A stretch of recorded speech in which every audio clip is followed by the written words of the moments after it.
Good morning, good afternoon, and good evening, everyone, from wherever you're joining us. And welcome to today's webinar titled Molecular Signals Mediating Increases in Muscle Size and Function, featuring Dr. Bert Blaauw, Associate Professor in the Department of Biomedical Sciences and PI at the Venetian Institute of Molecular Medicine at the University of Padova. Today, he will elucidate skeletal muscle regulatory pathways and offer approaches to tackle muscle deficits for therapy. I wanted to take this moment to thank our partners at the American Physiological Society and the sponsor for this event, Aurora Scientific, for making it all possible. I'm Sydney Otamanchak from the events team at scientist.com, and I'm happy to be your host for today's event. Now, without any further delay, I'm going to welcome Dr. Bert Blaauw to join me. Good morning, good afternoon, how are you? Hi, thanks. Very good. Take it away. All right, thanks. Thanks to the invitation and to all the people listening in. I don't know, it's a bit weird. I don't see anybody, so I just assume that somebody's there.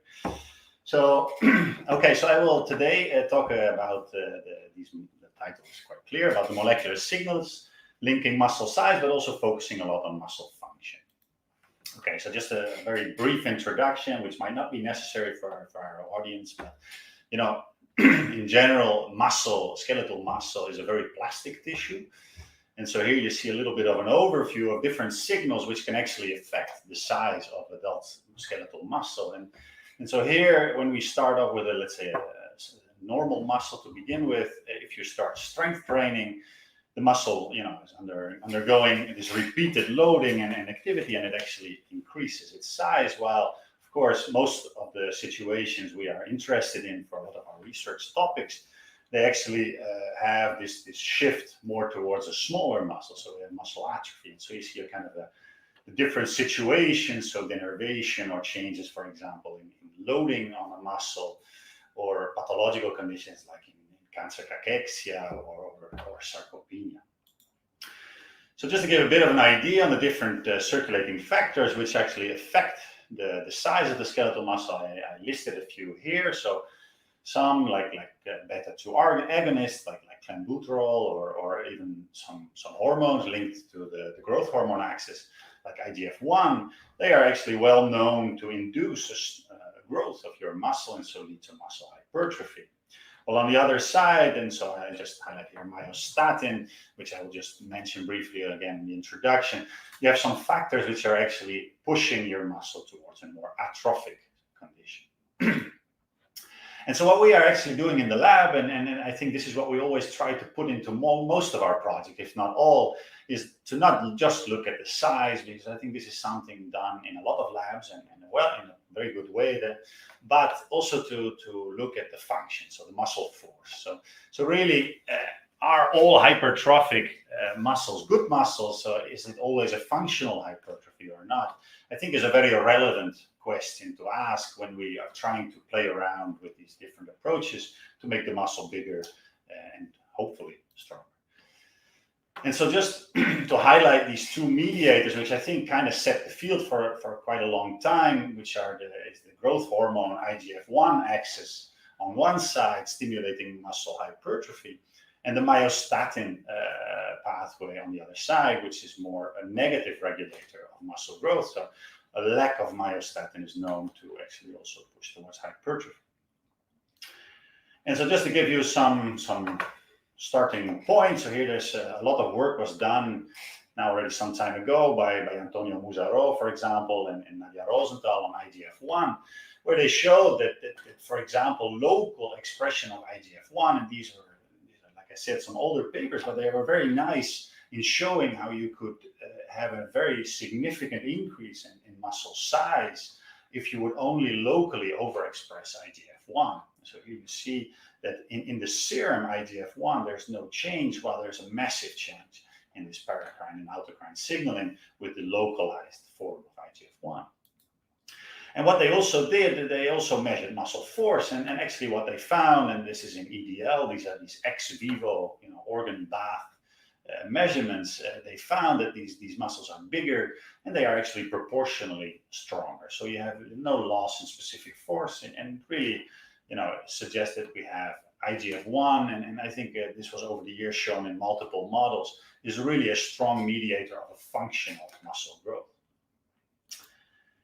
This is the other side, okay? So since we are talking about muscle growth, here we have to look at a loss of myostatin. And there are some examples. Here we see some spontaneous mutation of this Belgian blue cattle. So I'm Dutch, so it's close to home. These cows, they are very big. They have huge muscles, and this is due to this mutation they have in myostatin, leading to these very big muscles. And the same you can see in mice. And so here you have follistatin, but conceptually you impinge on this follistatin myostatin axis, and this is clearly a very potent axis to induce muscle hypertrophy if it is inhibited. Okay, so if you inhibit myostatin, you get this very strong increase in muscle size. However, when we, and this was some work done already, again, like I said, some older stuff, and by Helge Amthor, who actually measured the force in some of these mice lacking myostatin. And here you see how the muscles are actually much bigger. So these muscles, they grow by 70, 80%. But when they measured the force, what they actually found was that muscle force, this is the absolute force, was not increased. So you have to consider you have a much bigger muscle, but not an increased muscle force. And so your specific tension is way lower than what you would find. So this is really a big muscle, but not a functional muscle.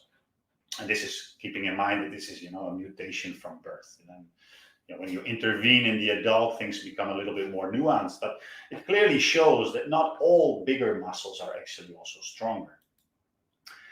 And so what is actually quite interesting, that despite this very big difference in functional, let's say, changes, they do signal through, let's say, a similar intracellular signaling pathway. At least they impinge on a similar axis node, let's say anabolic signaling node, and this is the AKT-mTOR pathway. Okay, so here you see these two intracellular kinases. They are both affected by both changes in myostatin levels or through IGF-1, and they impinge on protein synthesis, stimulating protein synthesis, and as you saw before, making muscle bigger. And so when already now some years ago, I think in 2012, when I started my own group, one of the questions we had is, okay, so what is actually the functional role of this intracellular signaling pathway in muscle fibers? And so this was kind of our question on which we addressed, I will now actually show you some of the work we did over the last years. And so here I show a scheme with a very simplified signaling axis downstream, in this case of IGF-1, affecting the phosphorylation and activation levels of AKT, this intracellular kinase. And this affects both protein synthesis through mTOR, a 6 kinase, and also inhibits protein degradation by phosphorylation of FOXO. And also this part here of the pathway was studied quite well here in Padova. So in the same institute, Marco Sandri did a lot of work on trying to understand the roles of FOXO, for example, in protein degradation. Well, we focused more here on the other side, if you want, on the more anabolic side of this pathway.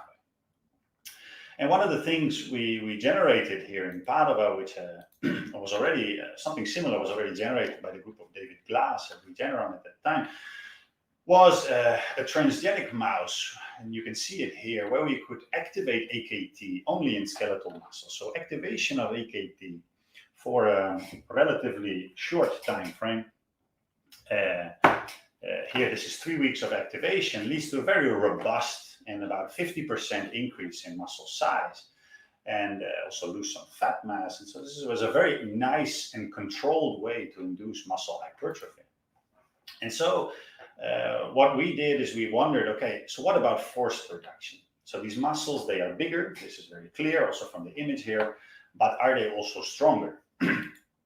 And so this is where actually Aurora gave a great hand, because when we got this setup, which they have still available at this moment, which is very nice actually, because it's a system where you can use this lever arm to actually generate, to measure the torque which is produced when you push off onto this foot plate. So the rotation, you get this torque production, and this allows you to calculate the force which is produced. And so this is the system we kind of set up here, where we actually stimulate electrically the sciatic nerve.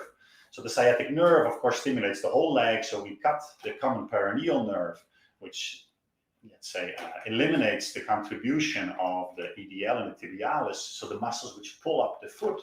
And so we only stimulate the plantar flexors, so the back part here of your leg. And this, pushes the foot plate onto the foot here, onto the foot plate. And so you can measure using this system from Aurora, you can measure how hard it pushes onto the foot plate. And so this is quite nice.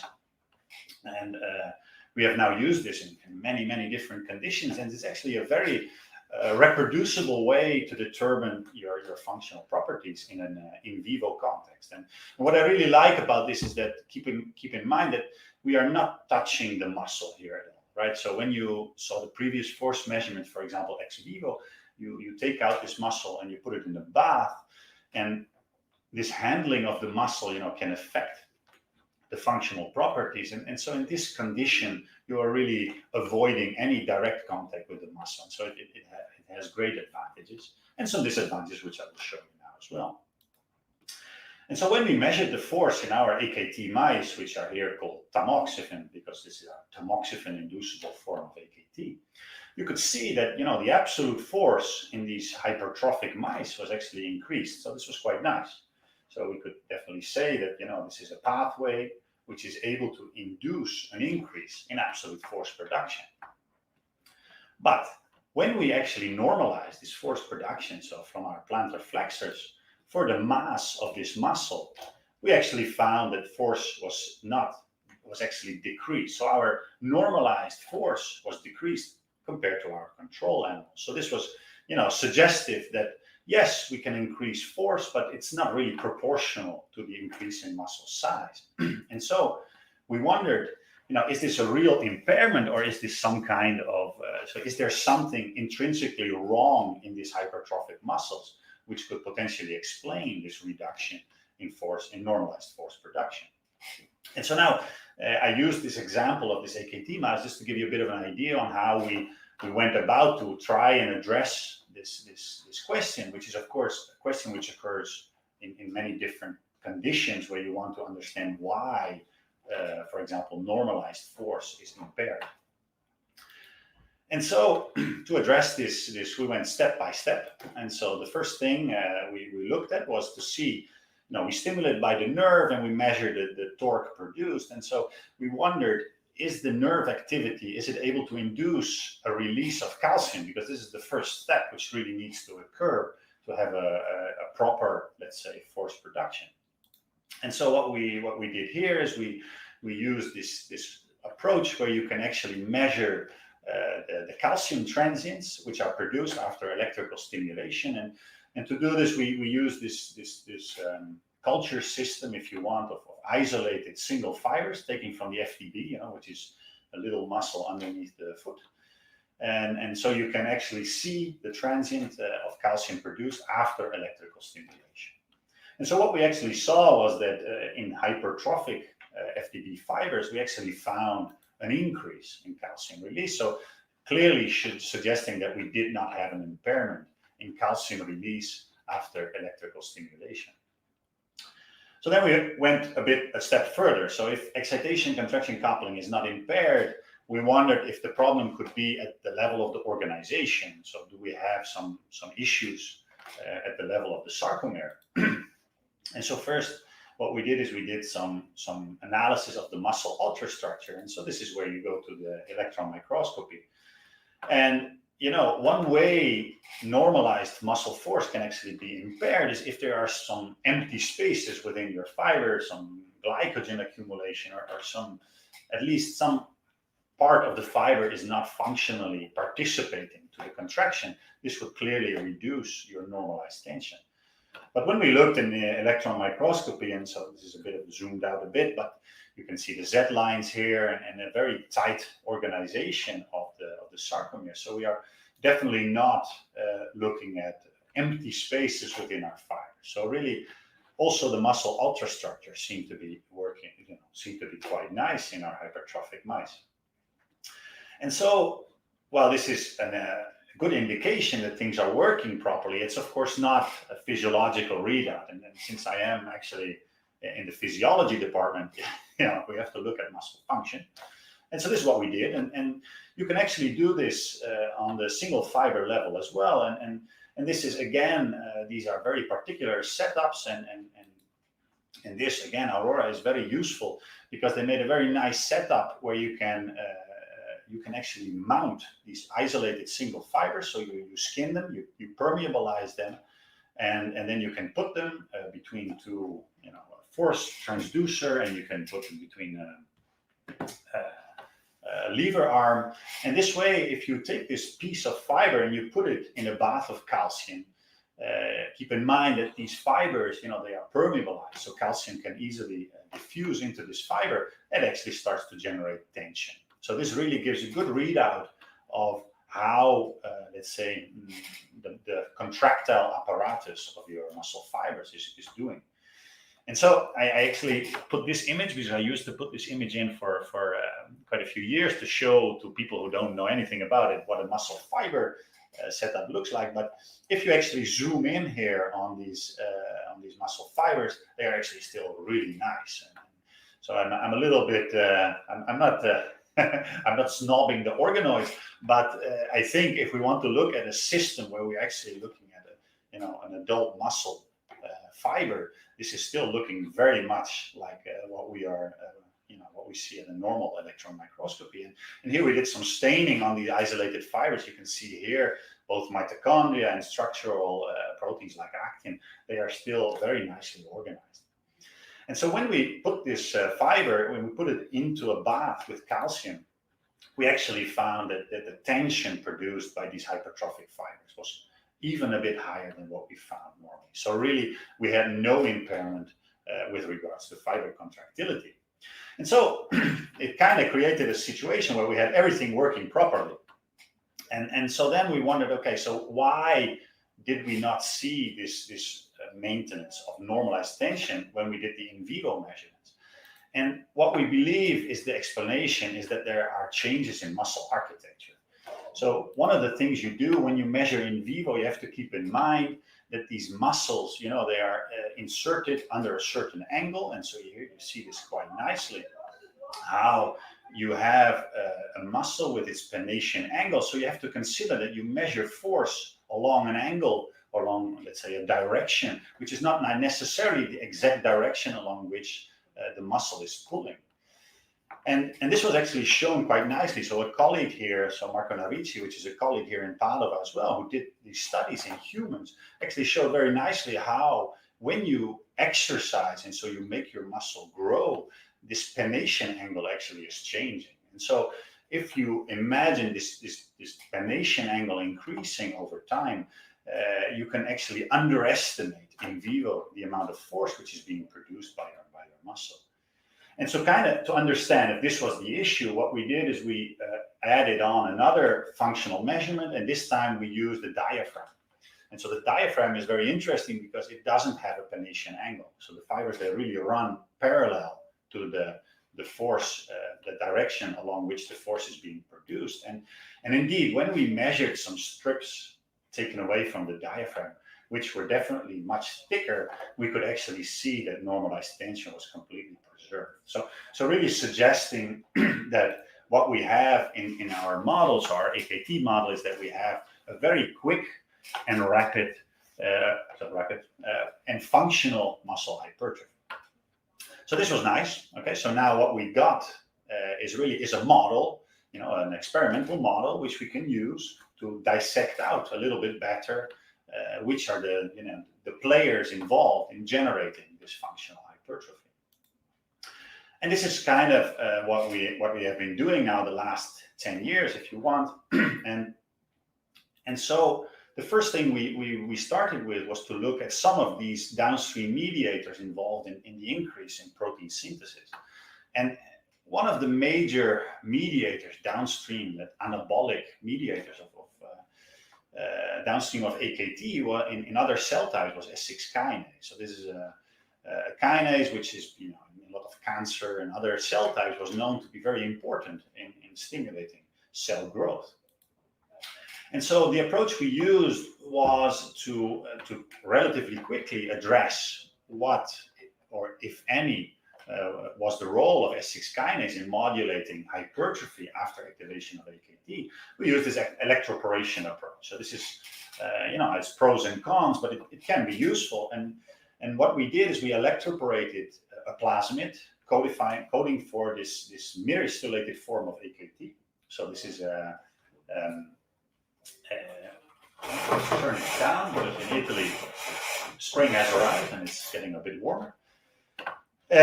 So this is a constitutively active form of AKT. So after electroporation, as you can see here, so you can see this quite nicely, the red fiber, it actually becomes a lot bigger than the surrounding non-transfected fiber. So it really gives you a nice idea that within the same muscle, you have the same hormones, the same temperature. This fiber is way bigger. And here we quantified this. And so what we did is we actually did the same experiment, not just in wild-type mice, but also in mice which did not have S6 kinase. And here you can see, this was somewhat surprising, what we found was that even if you don't have S6 kinase, the fibers to start off with are a little bit smaller, but actually the relative increase in size was exactly the same as in the wild type. So we find more or less a twofold increase in muscle size. And like I said in the beginning, so this is nice, it's interesting, it suggests that S6 kinase in a way is not relevant for AKT-dependent muscle hypertrophy. But what we really wanted to understand is, since it was reported to be so important in many cell types, could it at least have some role in increasing muscle function? And so for this, electroporation is actually not a good approach, because electroporation, like you saw before, you get some fibers, but the efficiency is too low to do these whole muscle measurements, for example, of muscle function. So to address the functional question, what we needed to do is generate a new mouse model. And so this is what we did. So we crossed our AKT mice. So you see it. This is a myristylated form of AKT. You need tamoxifen to activate it. And we put it only in the muscle. And then this AKT mouse, we crossed with our S6 kinase mice. And so now we have this AKT S6 kinase knockout mice. And when we give tamoxifen, we can activate AKT. So it's a really well-controlled system. And the first thing we did is we tried to see if we could actually confirm the results we obtained by electroporation. And you can see it here. This is actually true. So both slow and fast muscles, we see a very quick and significant hypertrophy, both in wild type and in S6 kinase knockout mice. But what was very interesting, so this kind of again suggests that S6 kinase was not important. But when we measured the muscle force, and this is the in vivo measurements, which I explained before, we actually found that muscle force was significantly impaired in these mice. And so this was, in a way, very interesting, because it suggests that while it might not be required for making more protein, it is actually required to organize protein properly and to actually make muscle function increase. And so now, of course, the question arises, what's going wrong? And so this is, of course, what we tried to find out. It took us a while, but I think we got there. And so by the time, more or less, this is, I didn't put the citation, so there were a few science papers which actually identified S6 kinase, one of its targets, so this is a kinase, right, which was phosphorylated specifically by S6 kinase 1 and not by S6 kinase 2, which was very important in the synthesis of this pyrimidine, so to make more DNA, more RNA. And so since muscle is, a differentiated tissue, the DNA, it's not perhaps the most... the first thing that comes to mind. So here we just checked first to see if actually cut phosphorylation, which occurs after activation of AKT, is no longer indeed occurring in our knockout mice. And this correlated very nicely with a lack of RNA production after AKT activation. So total RNA, the big part of total RNA is ribosomal RNA. And so this ratio of RNA over DNA in the muscle tissue is a reasonable, let's say, approximation of ribosomal biogenesis. And what we found is that this is impaired in our S6 kinase knockout mice. And so we wondered, how this, let's say, lack of ribosome biogenesis could actually lead to a dysfunctional muscle. And so we wondered, could it be that, S6 kinase is not so much required for, let's say, protein quantity, but more for protein quality? And this is, I think, what we observed. So if you look here, when we look in Western blotting, so you see here after AKT activation in the wild type mice, we don't see a huge increase in this marker of protein aggregations. Of P62 has many roles, but it's a good indication of protein aggregation as well. And we found that in the S6 kinase knockout mice, these were actually much more abundant. And while this was not yet, I think, as convincing, at least not to me, when we looked in immunohistochemistry, and so here you see the hypertrophic wild type mouse, and so the ferns actually become a bit roundish, and so this is actually always a good way for me to see whether it worked or not. And you start to see some diffuse red, and so in red, this is P62. When we looked at the S6 kinase knockout mice, we really saw a very clear accumulation of P62 positive aggregates in about 30% of all fibers. So this was really corresponding more or less to the 30% reduction we found in normalized force as well. So really suggesting that this protein aggregation could be part of the problem, linking it back to the muscle function. And to kind of test this, what we wanted to see is, we asked the question, so AKT-induced hypertrophy is very fast, right? So in 3 weeks, your muscle becomes 50% bigger.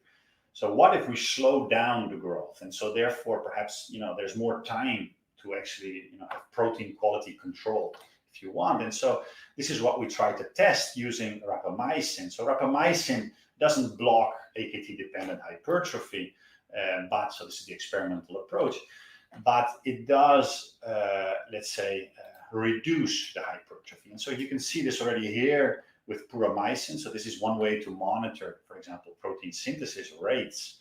And you can see how hypertrophic muscles, they have a higher protein synthesis rate.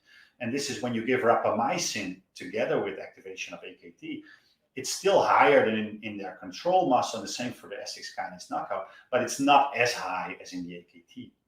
And this we could also see when we looked at the muscle size. So, here you see in our rapamycin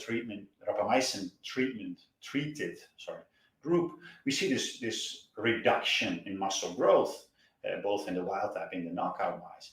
And then when we measure force in these muscles, so they are still bigger, what we actually found, and so first we don't see protein aggregates anymore. This is an important issue. So protein quality indeed increased. And this very nicely correlates with the muscle function. So really suggesting that now we don't have these protein aggregates anymore. We actually start to have a normal muscle tension produced. So this is our normalized muscle force. So really suggesting that indeed, in this case, protein quality requires S6 kinase. So this is our scheme. And so we published this now already 8 years ago. Really, time is flying by. So I suffered a lot through this story, so I remember it still very well. But so here you see, S6 kinase important for the stimulation of ribosome biogenesis. So if you don't have this, you still get a lot of proteins being made, because keep in mind that this is a very strong, a very potent anabolic stimulus. But the aggregates which occur actually, are linked to a reduction in muscle force. So while we now have a functional role for S6 kinase, it was a bit surprising and somewhat perhaps frustrating that we didn't have any effect on muscle size, and which was a bit unexpected at that time. And so what we did is, okay, let's go further upstream and let's see if it's, all the anabolic effect of AKT is going through mTORC1. And so first we did the classical experiment. We just do rapamycin. And so here we electroporated AKT, gave rapamycin. And similar to what you saw before in the AKT mice, we actually blunt hypertrophy, so we don't block it. But, it is reduced by about 50%. And so this is quite a valid, we did this many times, and this is very solid, 50% reduction. And so, of course, this means that or part of this hypertrophy is not mTORC1 dependent, or let's say some of this is still mTORC1 dependent, but still not inhibited by rapamycin. So there are multiple ways to see this partial reduction in muscle size. And so to address this a little bit more specifically, if you want, because while rapamycin is very specific, it's still a drug, right? So it can have off-target effects and many different issues. We tried the genetic approach. And so already and this is work done also by other groups. I'm just showing our work, but also the group of Troy Hornberger or Marcus Ruick, they did very nice work in trying to genetically eliminate raptor from the skeletal muscle. So, there's a lot of other work out there, which I think is more or less going all in the same direction. And so what we did is we generated these inducible muscle-specific raptor knockout mice. So Marcus Ruick already showed that when you knock out raptor from birth, from muscle, this actually is lethal after 5 to 7 months. So we really wanted to just intervene in adult muscle. And so this is kind of what we did here. So I just check the timer once in a while. I'm not going overboard here. And so once you inject tamoxifen, you stabilize your Cree, you eliminate raptor, and then you wait for a month. And then you have a nice signaling, which is actually, you see your raptor is gone. We don't see the phosphorylation of some of its downstream targets. And as there is a negative feedback loop back on IRS1, we actually start to see also this activation of phospho-AKT. So this is quite a nice way to actually be sure that you knocked out raptor properly. Surprisingly, 1 month after deletion, we really didn't see much going on. And considering all the nice stuff done and published by David Sabatini, where if you read a review, apparently mTOR is doing, I'm not saying everything, but a lot. And it was really surprising not to see a phenotype after 1 month after its deletion. And it's also true with regards to muscle function. We didn't see any significant reduction in muscle force. And so we said, okay, let's just leave the mice there and see over time. And so we waited for 7 months, and the 7 months was kind of born out of the fact that Marcus Ruick's mice, conditional knockouts, they died at this time. So we decided to take a look at this time point to see what was really going on. And now, indeed, what we started to see, even though body weight didn't decrease and also muscle size was not affected very strongly, we started to see a phenotype here. So muscle force was impaired. Again, this is the in vivo measurement. And then when we looked at histology, you can see here, now we start to see, regeneration. We start to see also a lot of these small angulated fibers, which are positive for this NCAM marker. And so this neural cell adhesion molecule is actually a good marker to identify denervated fibers. Indeed, I will just make this part very short, but it really shows that under homeostatic conditions, at least raptor and mTORC1 are very important in maintaining the neuromuscular junction intact. And this was interesting because you have to keep in mind that we are deleting raptor only from the muscle and we are not touching the motor neuron. And despite this, and so this is an electron microscopy image where you see here the muscle fiber and you see the synapse here, you can see that you have also retrograde degeneration of the neuromuscular junction. So really suggesting, showing how tight this interaction is here between the muscle and the neuron. And so under basal conditions, mTORC1 is important for this NMJ maintenance, if you want. And so now what we wanted to know, though, and this is in line with the story I'm telling now, is what its role is during muscle hypertrophy. And so we used the raptor knockout mice. We used it after 1 month after its deletion. So when there was no real phenotype yet. So in theory, we have let's say a normal muscle, but we don't have a raptor in our fibers. So this is the model we used. And just to remind you, this was the inhibition we got with the pharmacological inhibition of mTOR. And now what we wanted to see is what happens actually when we electroporate. So using the approach I showed previously, this myristylated form of AKT in our raptor knockout animals. And really surprisingly, and again, the story started to repeat itself a bit after the S6 kinase story, is that we could see this very big fiber hypertrophy in the transfected fibers. And these are, increased protein synthesis as shown here by pyrimycin. And so here we quantify this. And so I think there is a slight reduction in muscle size, but it's clearly not inhibited and not the same as what we find when we use rapamycin. And so this was somewhat, let's say, frustrating. And so then we wondered, what is going on here? And so to try and understand a little bit better, we did the experiment where we added on rapamycin. So now it's starting to become a little bit complex, perhaps, but so what the idea here is that, on one side we eliminate genetically mTORC1, and on the other side we also inhibit it pharmacologically. So if we had a complete inhibition genetically, we would not expect that rapamycin would have any effect really on the inhibition, let's say, on the muscle size. And what we actually found was the complete opposite. So what we found, and it's shown here, so again, rapamycin reduces partially AKT in the wild type. Now in our raptor knockout mice, when we add the pharmacological inhibition by rapamycin to the genetic reduction, which we obtain by eliminating raptor, we actually completely abolish muscle hypertrophy by AKT. And keep in mind that this is a super potent anabolic stimulus. And this twofold increase occurs after 1 week to 10 days after electroporation, so even much quicker than in our transgenic mice.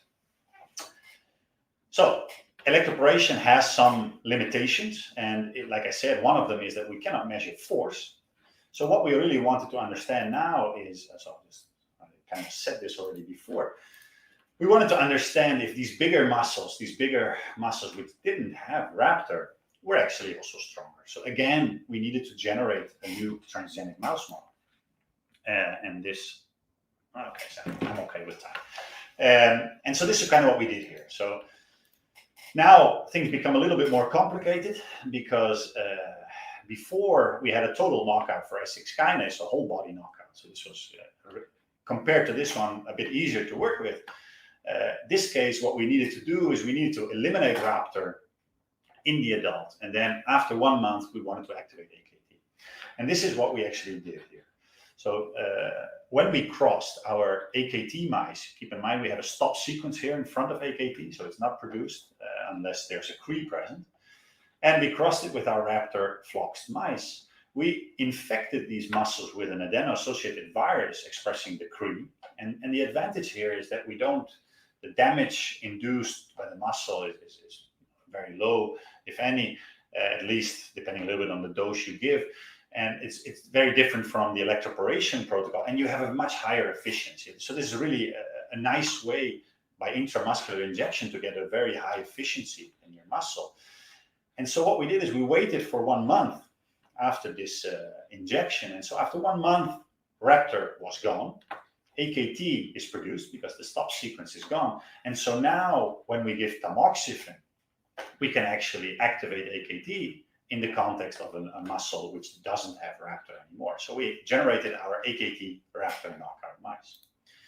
So here you see the workflow, and here we just see the results. And so this high efficiency we have with the CRE injection, you can see it as by Western blotting. So, you take the whole muscle section, you don't find raptor anymore. There are some which have not perfect efficiency, but overall the efficiency is very high. So now we really have a whole muscle, where we actually don't have raptor and we can activate AKT. So exactly what we need. So here you see it in immuno, what we need to actually measure muscle force. And so this is what we did. And actually when we measured muscle force, now what we found is that, so here you see absolute force. I think sometimes it really gives a good idea. AKT activation using the same AAV approach actually increased absolute force, while these bigger AKT raptor knockout mice, they actually showed a reduction in absolute force. So they are bigger and they become even a little bit weaker on absolute force. So you can imagine that normalized force is significantly impaired. And this could also be observed, and I'm sorry a little bit for the resolution here of the images, but this could also be observed when you look at the histology. So these muscles are very different from the normal AKT muscles. So they might be bigger, but they are not stronger, and they show a significantly impaired histology. And again, similar to what we found with the electroporation experiment, they are still extremely sensitive, or at least, let's say, the residual hypertrophy is completely eliminated when we inject, when we treat these mice with rapamycin. So the pharmacological and genetic approach combined completely impair the anabolic response to AKT. And so we wondered, okay, so which proteins are then affected when we either use the genetic approach to eliminate raptor or when we give the pharmacological approach? And so to do this, what we did is we did a proteomics approach. So together with the group of Marcus Kruger in Cologne, with whom we collaborate pretty much on everything. So he's a long-standing friend and collaborator. What he did is, so he measured the proteome in the AKT raptor mice and he compared it to what we found in the AKT mice. Okay, so and the categories which are actually decreased in our AKT raptor mice are linked to mitochondria. And so here you see the list of all these proteins which are significantly downregulated when you don't have raptor in hypertrophic muscles. And this is also clear when you do, let's say, a histological analysis. So here you can really see how different treatment pharmacologically or genetically affects the mitochondria. So these fibers, they look okay and they look relatively normal. While here we start to see, besides the obvious pathological features, also a disorganization of the mitochondria. And so this with regards to the genetic inhibition. And then next, we also wondered about the pharmacological inhibition, so to see if this was very different. And now we actually found, when we did the same analysis, only looking at the rapamycin treatment, we saw actually we saw the proteins which in a way we expected to find. So a lot of ribosomal proteins and a lot of categories linked to protein translation. So this is, of course, which was already reported for many other cells as well. So really suggesting that you have a different effect whether you eliminate raptor or when you use this pharmacological approach with rapamycin. So here you see elimination of raptor doesn't affect, for example, ribosomal biogenesis or this phosphorylation of CAT, which I showed to you previously. And so we kind of came up with a scheme where you see two ways to actually affect mTORC1 signaling in the muscle. So whether you do it genetically or pharmacologically, you actually affect different downstream processes. And in one case, you reduce, in this case, ribosome biogenesis, you actually reduce also the rate of synthesis. And this makes the hypertrophy a little bit smaller, but at least you persist, maintain muscle force. But on the other side, you really push growth a lot and you impair your mitochondria, and this leads to a dysfunctional muscle hypertrophy. So all this, this work we did on this pathway, is it actually relevant for something? And is this pathway, stimulating this pathway, is it able to help with all these muscle pathologies, which is like the first slide I actually showed you before. And I think it actually might be. It needs to be moderated. So this is a very potent pathway, but we and also others, it's not just us, of course, but we have shown that, in different conditions. So here there's some old stuff where we show that in a dystrophic muscle, activation of AKT can actually be beneficial with regards to this contraction-induced muscle damage. It's also something which is nice to be done in this setup, in vivo approach. You can also, while you measure the force, lengthen your muscle so you can generate these eccentric contractions. But also in for example, cancer cachexia, so where we are able to activate AKT in a mouse which is already undergoing muscle wasting. And this is actually able to completely revert not just the mass, but also the function in these cachectic muscles. So this is a cachectic muscle, and this is after activation of AKT. Just a note of caution, it's not all beautiful. We also did the same protocol we use actually in let's say, a young mouse. And so when you get older, you have to be a little bit more careful because when we did the same protocol in aged mice here, you see actually that these old mice, they are not able to resist, at least not to this very potent anabolic response. And even though they did get bigger, the muscles, they were actually significantly weaker. And here you see just some image to give you an idea on why this might actually be. And so this is kind of the story for today. And so this is the people I wanted to thank. So Blaauw, who did, he was like a pillar in the group. The funding, and also a lot Martina, who did all the work on Raptor, and so she is now in the group of Christoph Hanschin in Switzerland. and Manuela, who did all the work on the S6 kinase, and all the people in the lab. And so, yeah, so you for your attention, and looking forward to trying to answer some of your questions. Okay, let's get into our exciting Q&A. So, Bert, welcome back. Hi. Yep. Okay, we have a lot of questions. Let's go through them. First one asks, by deleting the S6K1 pathway, do you observe a hyperactivation of 4EBP1 pathway compared to wild type?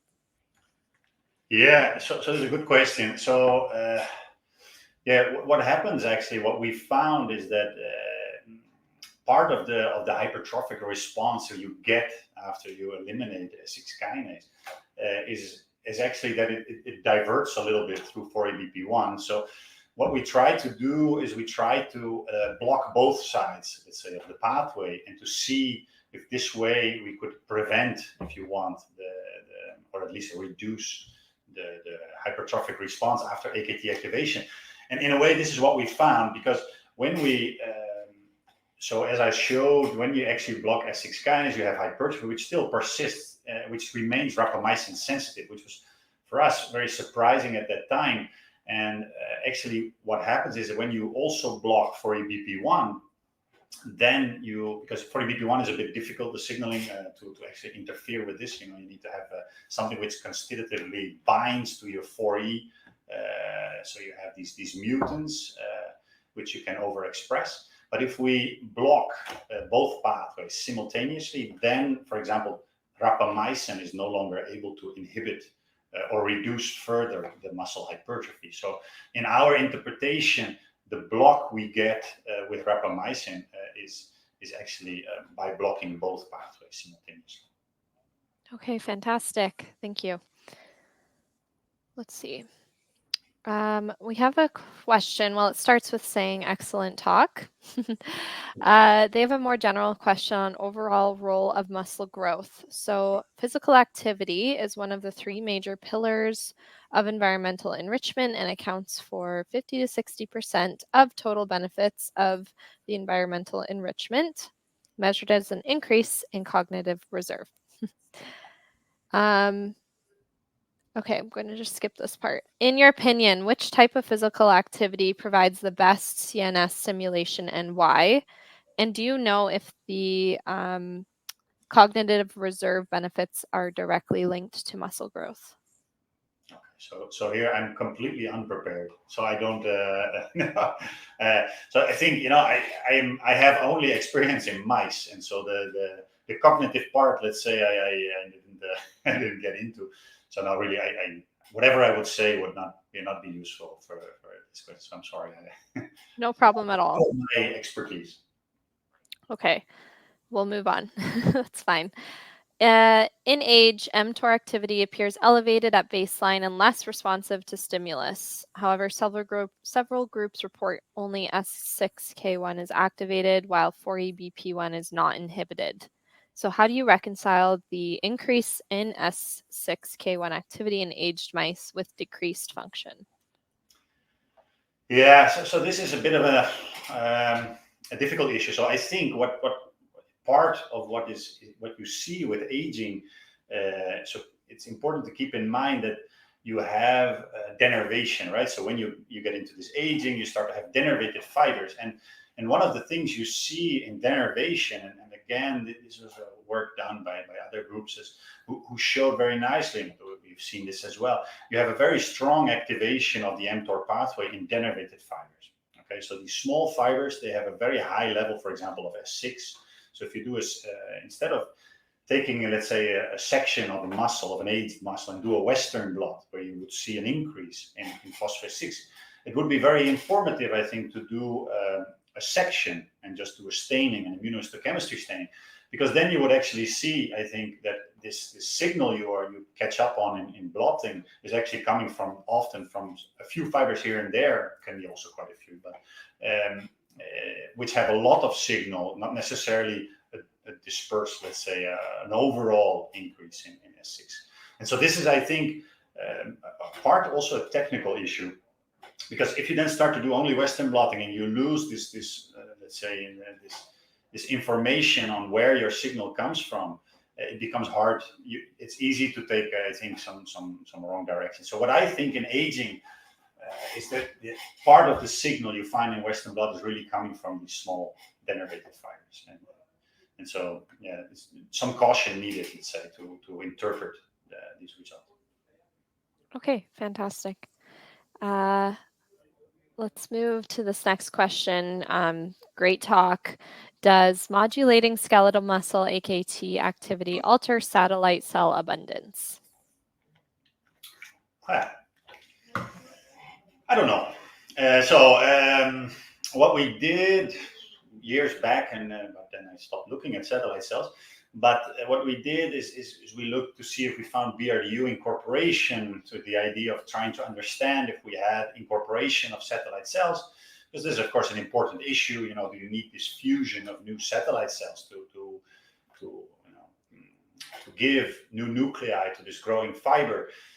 And we didn't see, we saw a lot of proliferation, and I think this is angiogenesis, and so you different processes ongoing outside of the fiber, but we didn't see incorporation of BRDU inside our hypertrophic fibers, and so that being said, we never did staining or quantification of satellite cells to see if there's any change going on there, but I don't want to exclude it, that you know, you have some nuclei being added. I just don't think it's a very important or a huge process. Let's call it this way. It's not very clear that it would jump out on you. Okay. Wonderful. Let's see. How do you control for the satellite cell pool, potentially adding back raptor and other deleted proteins to the knockout mice? Yeah, that's a very good question. Yeah. Yeah, because this is a major issue, of course, with the inducible knockouts, is that the moment you start to intervene, and this is, of course, a major limitation of the electroporation approach, you give some damage to your muscle fiber, and this way you can reintroduce through the satellite cells the gene you eliminated previously.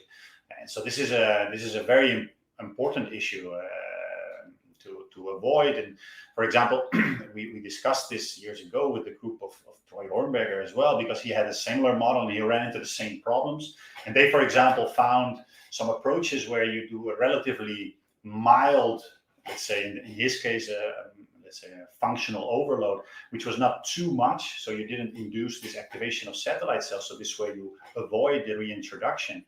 In our case, what we had with, for example, the AAV Cree approach is that you don't induce damage and you don't induce proliferation of your satellite cells. So this way you don't have this problem.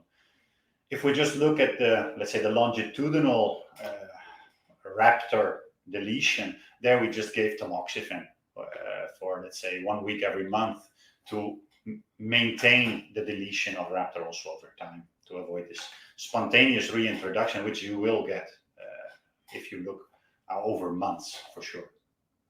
Okay, that's great. In the isolated fiber staining, does the mitochondria, the TOM20 marker, run parallel to the fiber? In the isolated fibers, I don't. I think so, yeah. Okay. Yeah, another good question. So we wondered, because, you know, what the subsarcolemmal mitochondria, if they're there, because you have to keep in mind. So I showed some really nice images of these single fibers, and I think they actually are very nice. But of course, they are swollen, so they are not normal. And the mitochondria, if you zoom in by EM, they are not nice at all. Okay, so I showed the TOM20 staining, so they are there, right? So you can actually mark them, but they are bloated, so they are really swollen. So they are definitely seriously compromised. The subsarcolemmal mitochondria are there. I think they are particularly swollen, so they are even worse than the other ones, the intermyofibril ones. But you do see some striation. So I think they are compromised, the organization of the mitochondria, so it's not normal. But considering, let's say, the advantage this model gives you to play around also with function, calcium sensitivity, contractile velocity, all at the single fiber level, particularly considering that a lot of muscle dysfunction occurs in certain fiber types and not in others. It really gives you a lot to play with. But yeah, so I think the stainings are there. They're nice. You still have a lot of proteins in these single fibers. If you do some proteomics on it, you will still find a lot. But of course, yeah, it's not perfect. So this is the take-home message, I think, overall. Makes sense. Thank you. I think because we have so many questions still, we're going to go a little bit over time, if that works for you, Bert. And our audience, if you do have to leave early again, or I guess right on time, just a reminder, you can head to the handouts, and there is an offer there to take our survey to let us know your feedback for today. So let's keep going a little bit longer over time. The next question that comes up, in your AKT mouse model, is VEGF and capillarization also increased with the increase in muscle size? Yeah, I think this is a super interesting question.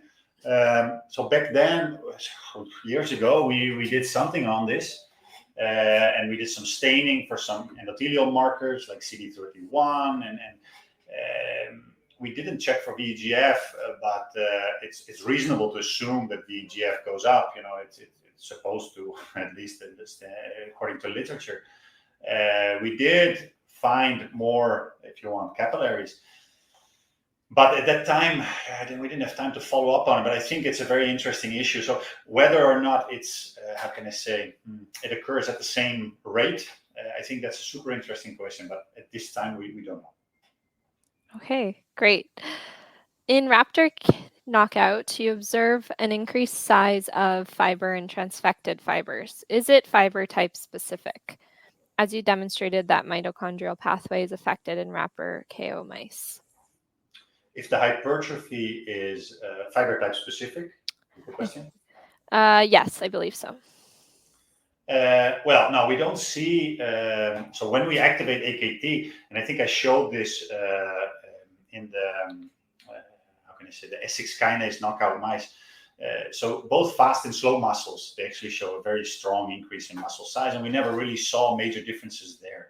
So when you push, for example, in the AKT raptor mice, the system, you actually have the same hypertrophic response independently of fibers. And so I don't think, at least in this artificial system, keep in mind that, of course, this is a really, it's a proof of principle system, I think, to push the growth.